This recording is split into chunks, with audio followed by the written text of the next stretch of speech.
Magandang araw po sa inyong lahat, mga mahal kong kamundo. Sa lahat po ng mga hindi nag-escape ng ads, sa mga nag-like, sa mga nag-comment, at nag-share ng ating kwentong ito. Maraming salamat po sa inyo. Mga mahal kong kamundo, narito na po ang pagpapatuloy ng ating kwentong ito. Ano kaibigang Gaston? Napapagod ka na bang patamaan ng bala at ibaon sa aking katawan? Yang mga bala ng iyong kalawanging reple, ha? Ha? Nasaan na ang tinaguri ang asintadong sundalo sa ating grupo? Huwag mong sabihing laos ka na ngayon, kaibigang Gaston, ha? Ano? Ako naman ba ngayon ang magpapaputok sa iyo, ha, Gaston? Ang angas pang pagkakasabi ni Mang Omar kay Mang Gaston, hanggang sa makikita na itong itinataas na nga niya ng marahan at itinututok niya kay Mang Gaston ang kanyang hawak na reple nang walang ano-ano'y. Magkasabay silang nagtatakang napalingon sa kanilang parting kaliwa dahil sa silang dalaway nakakarinig ng huni ng isang tumatakbong kabayo. Teka lamang, sino itong paparating at nakasakay sa isang puting kabayot? May sukbit na isang maiksing baril sa kanyang tagiliran. Ang nooy nagtatakang sabi ni Mang Omar sa kanyang sarili, kung saan ay ang nakakabayong tinutukoy niya walang iba kundi ang nooy paparating sa kanilang kinaroroonang si Mang Ambrosio, ang tunay at totoong kaibigan ni Mang Gaston at isa ring asintado at bihasa sa paggamit ng baril. Huminto sa mismong tabi ni Mang Gaston ang kabayong sinasakyan ni Mang Ambrosio. Kasunod ay marahan siyang bumaba ng kanyang kabayo at tumayo sa mismong tabi ni Mang Gaston at nagsalitang, "Kaibigang Gaston, kanina pa kitang hinahanap sa gubat na ito, pero nabigo akong gawin yun.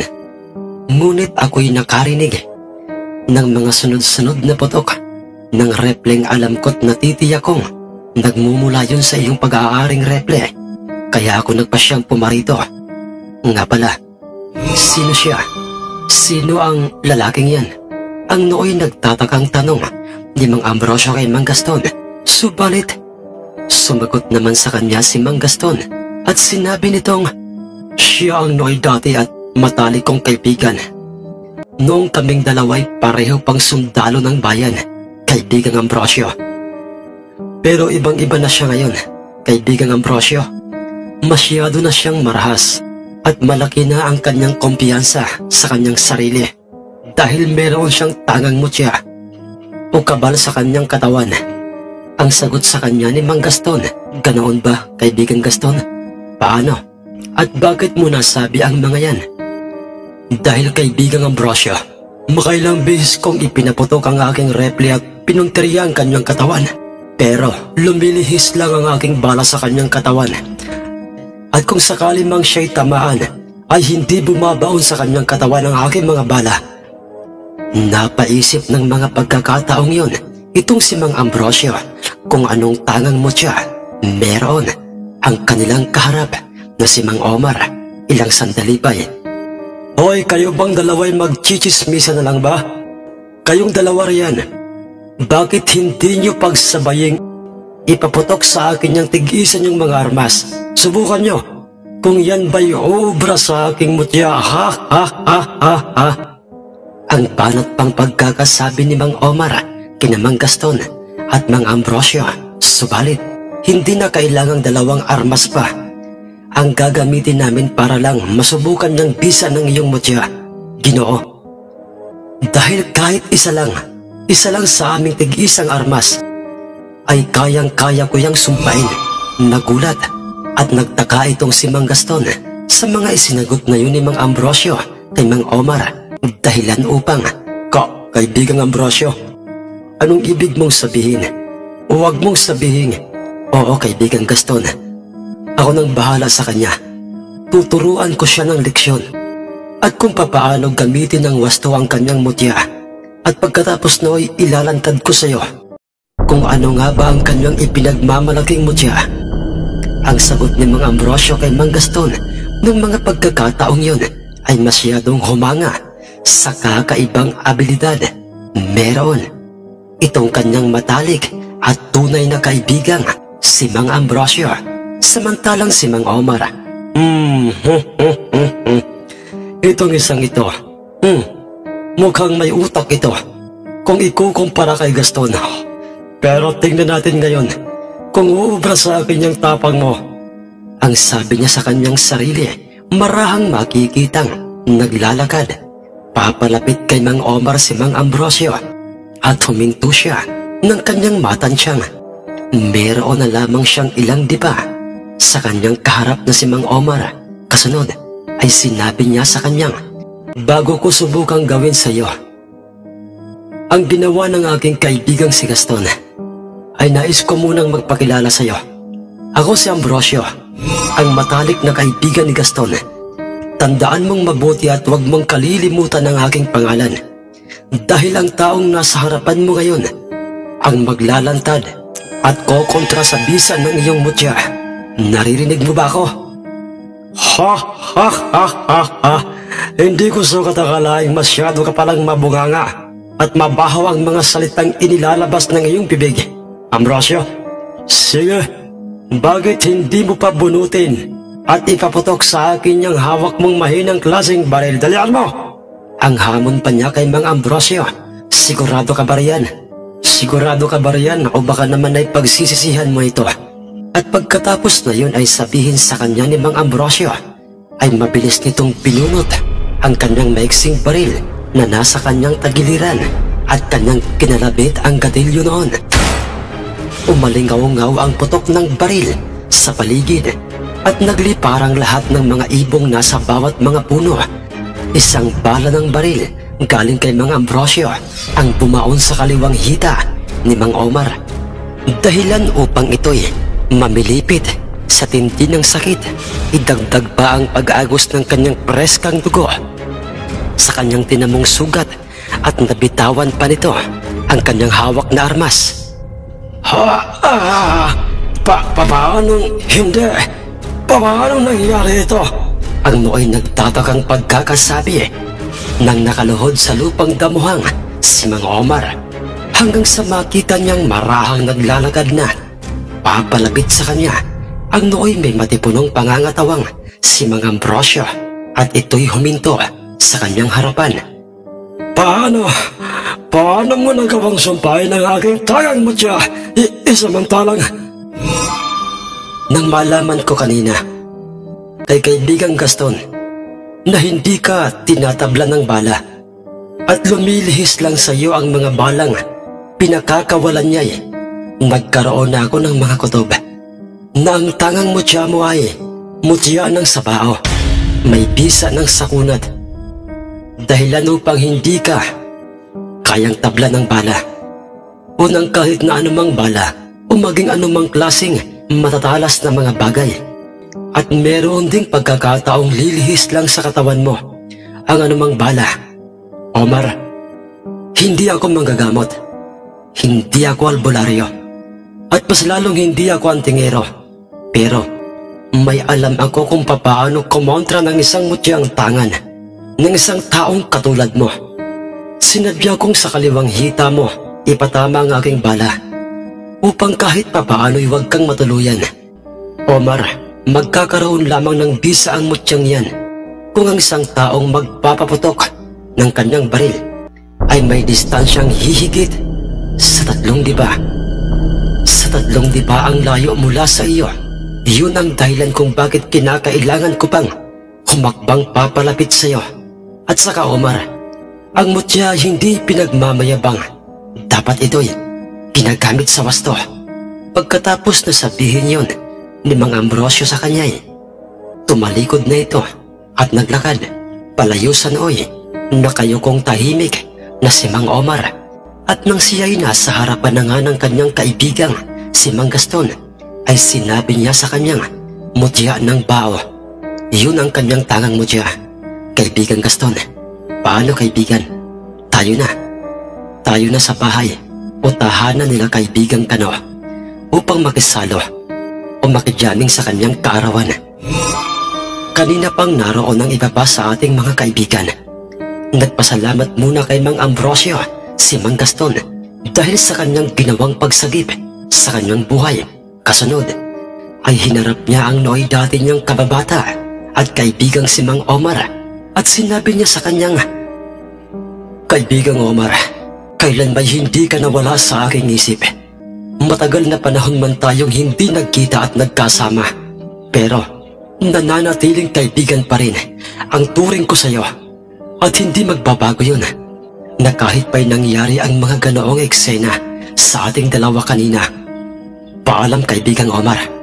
Tatalikod na sana sa kanya si Mang Gaston, subalit, Gaston, kaibigan, pasensya ka na. Masyado akong nagpadala sa galit ko. Nagpadala sa galit ko sa iyo at nagpalamon sa bisa ng aking mutya dahilan upang makalimutan ko ang ating masayang samahan noon. Patawad muli, kaibigan Gaston. Ang pahabol na sabi sa kanya ni Mang Omar. Hindi pa huli ang lahat, kaibigang Omar. Meron pa tayong panahon upang itamang muli ang ating mga naging pagkakasala sa ating kapwa. At pagkatapos noy, magkasama nang naglakbay sakay ng kani-kanyang mga pag-aaring kabayo, sina Mang Gaston at Mang Ambrosio, at tinutumbok na ng kanilang mga sinasakyang mga kabayo ang daan patungo sa aming tahanan, hanggang sa sila'y makarating na nga sa aming tahanan, kaarawan ni Itay. At nataong yon ay araw ng Biyernes. Kumplito ang bilang nilang lahat at maraming handa ang makikita sa aming mesang nasa labas ng aming tahanan. Ngunit nasasaklaw ng aming bakod. Kumain muna silang lahat. Bago sila, nagpasyang magharap-harap sa inuman at do'y masasayang kwentuhang muli sa harapan ng inuman ang masasaksihan sa kanilang lahat. Ngunit ang naging pangyayari sa gubat sa pagitan nila Mang Gaston, Mang Ambrosio, laban kay Mang Omar ay inilihim nilang dalawang magkaibigan. Subalit kapansin-pansin talaga ang pagiging matamlay ni Lolo Berhil at para bang pilit lang niyang ipinapakita sa kanyang mga kaharap na kaibigan na siya'y masaya. Ngunit hindi yun nakaligtas sa paningin ni Itay Kano, kung kaya't, Tatang Berhil, kung ano man po ang gumugulo sa isip niyo'y isantabi niyo po muna. Pangako po, gagawin kong lahat, manumbalik lang po sa inyo ang loob ng inyo pong anak na si Leon, ang sabi sa kanya ni Itay dahil sa nagkataong magkatabi lamang sila ni Itay. Maraming salamat, Iho Kano. Mga kaibigan, sino kaya o kaninong panabog naman kaya ang susunod na makakabangga ni Malaginto? Ang nooy sabi ni Mang Rodi. Sumagot naman kagad sa kanya si Mang Alfredo at sinabi niyang, kung sino man sila ay tiyak susulpot na lang ang mga yon dito sa mismong tahanan. Di ba mga pare? Tila ba'y nagdilang anghel si Mang Alfredo nang sinabi niya yun dahil sa kalagitnaan ng kanilang inumay, bigla na lamang kumahol ng sunod-sunod ang aming alagang asong si Tampi, dahilan upang maalerto silang lahat at halos sabay-sabay nilang lahat na ibinaling ang kanilang mga paningin sa labas ng aming pintuang bakod. At do'y nabitawan na nga ni Lolo Berhil ang kanyang hawak na tungkod. Kasunod ay napawi ka itong, Leon, anak ko. Ang maimosyong pagkakasabi ni Lolo Berhil dahil ang mga taong nasa labas ng aming pintuang bakod ay walang iba kundi ang Noy, magtataring anak ni Lolo Berhil na si Leon. At kasama nito ang kanyang among si Mr. Robles at dalawa pa sa kanyang mga tauhan. Sa utos sa amin ni Itay ay agaran kaming tatlong magkakapatid na kumuha ng mga upuang gawa sa kawayan para sa aming mga bisita. Mabilis namang pinagbuksan sila ni Itay ng aming pintuang bakod at do'y, magandang araw at maligayang kaarawan, Tercio de la Revallas Kano. Nagpasalamat si Itay nang marinig niya ang pambating bungad sa kanya ng mamang si Mr. Robles. Ako si Maximo Robles, taga rito sa mismong bayang ito. At itong nasa aking tabi ay si Leon. At maaaring isa sa mga kasamahan mong nariyan sa inyong may kilalang kilala, si Leon. Pagkatapos noy, buong galang naman na pinapasok sila ni Itay sa loob ng aming bakuran at silang lahat ay kanyang dinala sa harapan ng kanyang mga kaibigan. Tahimik lahat ang mga kaibigan ni Itay dahil sa simulat sa pool ay ugali nilang lahat na huwag makialam o magsalita sa sino mang mga bisitang kaharap ni Itay at kausap. Subalit si Lolo Berhil ay banaag na ng matinding pananabik sa nooy kanyang kaharap na isa sa kanyang mga anak na si Leon. Samantalang taliwas naman ang mababanaag sa itsura ni Leon dahil matinding galit ang kanyang tinging ipinupukol kay Lolo Berhil. Ano po bang atin mga kaibigan, ba't po kayo naparito sa aming tahanan? Maaari po muna kayong kumain kung kayo po'y nagugutom, ang sabi sa kanila ni Itay. Subalit tumanggi ang mga itong kumain. Sa halip ay, ang malahintong panabong mukha na at ang aming itim na manok panabong, ay gusto kong pagharapin natin ngayong darating na linggo. Napanood ko ang naging laban niya sa maalamat na sinibalan nila Gregorio. Nakamamangha siya kung makipagbakbakan. Pero sa tingin ko'y may bubuga rin sa kanya ang aming itim na panabong. Lalo pat ang magkakarga ng tari sa kanya itong aking kasamang magtataring si Leon. Ang sabi ni Mr. Robles, walang pagdadalawang isip namang pumayag si Itay sa nais niyang mangyaring yun. Natuwa si Mr. Robles, subalit si Lolo Berhil ay hindi na mapakali. Gustong-gusto na nga niyang tumayot, lumapit sa kanyang anak upang ito'y kanyang hagkan ng buong higpit. Pero pilit niyang pinipigilan ang kanyang sarili dahil kay Itay. Paring Berhil, pigilan mo ang iyong sarili. Sa tingin ko'y hindi pa ito ang tamang panahon upang maayos kayong makapag-usap ng iyong anak. Ang pabulong na pagkakasabi ni Lolo Pedro sa kanya o kay Lolo Berhil.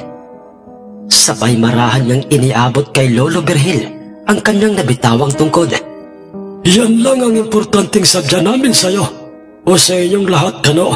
At maraming salamat sa pagpapaunlak mo sa aking kahilingan. Paano? Teka lang. Ikaw ba, Leon? Wala ka pang gustong sabihin kay Tirso de la Riva? Ang sabi ni Mr. Robles. Inilandas kaagad ni Leon ang kanyang paningin sa kanyang amang si Lolo Berhil. Kasunod ay sinabi nito sa kanyang mismong ama, ang mga katagang, "Kumusta ka na? Kumusta na ang mangbang kong ama, ha? Buhay ka pa pala." Nangilabot ang mga balahibo nila Itay nang marinig nila ng harap-harapan ang mga sinabing yon ni Leon, at para bang nawala ang tama ng alak sa kanilang mga katawan. Dahilan upang itong si Lolo Berhil ay mapayukot, napaiyak dahil sa emosyong kanyang nararamdaman. Hindi ko sukat akalaing meron palang mga anak na may katulad mong pag-uugali. Isang walang kwentang anak. Ang nooy may diing pagkakasabi kay Leon nang hindi na nakapigil ng kanyang sariling si Mang Gaston dahil sa kanyang matinding awa kay Lolo Berhil. Na nooy nakayukot patuloy nitong pinupunasan ang kanyang mga luhang walang palyang. Inilalabas ng kanyang mga mata. Sino man sa inyo ay walang karapatang makialam sa aming dalawa. Sa aming dalawa ni Berhelio. Dahil wala kayong alam, kahit pa ikaw, Mang Kano. Ang dagdag pang sabi ni Leon. Ngunit ng puntong yun ay nagsalita ng malumanay at maayos sa kanya si Itay. At sinabi niyang, "Meron, Leon. Meron kaming karapatang magsalita at ipagtanggol sa iyo ang iyong amang si Tatang Berhil dahil sa siya'y matalik naming kaibigan. at naging mabuti siya sa amin. At saka Leon, huwag mo na akong tawaging Mangkano, dahil kung ang mismong si Tatang Birhil na iyong amay hindi mo magawang irespeto, kami pa kaya? Tandaan mo ito, Leon. Ang magulang ay mananatiling magulang. Darating ang panahong bubuo ka rin ng tinatawag na pamilya. Paano kung isa sa mga anak mo o maging mismong mga anak mo ay gawin rin sa iyo ang ginawa mong pagtatrato sa iyong mismong ama? Leon, sinasabi ko sa iyong lahat ng mga yan dahil sa iyo ng totoo. Naging banaag ng pagkalito. Naging banaag ng pagkalito at parabang kung titingnan si Leon ng mga pagkakataong yun ay napapaisip itong parang tamang lahat ang mga sinabi sa kanya ni Itay. Dinugso nga naman kaagad yun ni Lolo Pedro ang mga sinabing yun ni Itay. Kung kaya't mas lalo pa ngang nalito itong si Leon dahil Leon, iisa lang ang buhay ng ating mga magulang. Kaya naman ay dapat huwag nating sayangin yon. Huwag nating hintaying mawala muna sila sa mundo bago tayo magsisi sa mismong harapan ng kanilang mga wala ng buhay na katawan. Leon, kung binahal natin ang ating mga magulang noong malalakas pa sila, pues marapat lang na ating dagdagan o doblihin pa ang ating pagmamahal sa kanila sa oras na sila'y tumanda na. Respeto at pagmamahal, yun lang, Leon, ang hinahanap at gustong maramdaman nila sa kanilang mga anak. Ang mga sinabi na yun sa kanya ni Lolo Pedro ay talagang nagdulot ng pagkabalisa at pagkalito kay Leon. Ngunit pilit niyang nilalabanan yun dahil buo na sa kanyang puso't isipang talikuran ang kanyang mga magulang at ituring ang mga itong mga basura. Muli po mga mahal naming kamundo, maraming salamat po sa inyong ginawang pag-comment, pag-like at pag-share sa ating mga nakaraang upload. Maraming salamat po. Nais ko lamang pong pasalamatan at shoutout si Tropa TV Vlogs at ang Ubina Family. Nais ko lamang pong shoutout si Boss Baldayot at ang kanyang buong pamilya dyan po sa Kalinog, Iloilo. Maraming salamat po sa inyo. Kay Boss Emerson Ornedo, kay Boss Jolito Romero, maraming salamat sa iyo, Boss. Shoutout po kay Paring Sukoy, kay Paring GP, Paring Teban, Paring Pedro, at Paring Michael. Ang nagpapa-shoutout po ay si Boss Wilfredo Diaz. Shoutout po kay Boss Jerome B. Arnaiz ng Samar, kay Boss Roel Mendoza ng Silang, Cavite. Salamat po kay Boss Melchor Recta, kay Boss Jana Agustin, kay Boss Henry Camigin ng Davao City, kay Boss Jiffy TV Vlogs na palagi pong nakikinig sa atin dyan sa Fairview. Maraming salamat po sa inyo, Boss. Kay Boss Tony Villaruel, maraming salamat po, Boss. Nais ko lamang pong i-shoutout si Boss RJ Vlogs. Boss, maraming salamat po sa inyo. Kay Boss Fernan Nadera ng Pagsanhan, Laguna. Boss, maraming salamat po. Kay Boss Bro Rex TV. Boss, maraming salamat po sa inyong suporta. Kay Boss Maita Alutaya. Boss, maraming salamat po sa inyo. Shoutout po kay Boss Ronaldo Osoleta. Boss, maraming salamat po. Shoutout po at maraming salamat po kay Boss Iking Banlaygas. Boss, maraming salamat po. Kay Boss Angel Simbulante at sa Family Simbulante from Obay, Cabancalan City. Maraming salamat po mga boss. Shoutout po kay Boss Rafaelito Arnaiz Villaram. Boss, maraming salamat po. Shoutout po kay Boss Kevin Dicap. Boss, maraming salamat po. Shoutout po kay Boss Mateo Diaz. Boss, maraming salamat po. Kay Boss Giovanni Magiriano, kay Ma'am Pia Arnaiz Jans, kay Boss Francis Sit at sa kanyang mga tropang palaging nakikinig sa ating kwentong sina Boss Jomar, Boss Obyong, Boss Maki, Boss Ronnie, at si Boss Kenneth. Maraming salamat po sa inyo mga tropa. Kay Boss Wilfredo Diaz, kay Boss Jonas Francis Paragas, kay Boss Victor Ticala, kay Boss Rene Abalos, kay Boss DJ Diren Galido, kay Boss Mirwin Olive, kay Boss Jat Magdas, kay Boss Hermelito Baloya, kay Ma'am Melrose Topas, kay Ma'am Eden Valiente at sa kanyang buong pamilya dyan po sa Caloocan, kay Mama Michelle Oxteros at sa kanyang buong pamilya, kay Boss Giobel, kay Boss Borleng Lawrence, kay Boss Laguda Erle, kay Boss John Gavin Moneva, kay Tokayo GC Candelaria, kay Parang Gerard Bacarasa. Pare, maraming salamat sa iyo.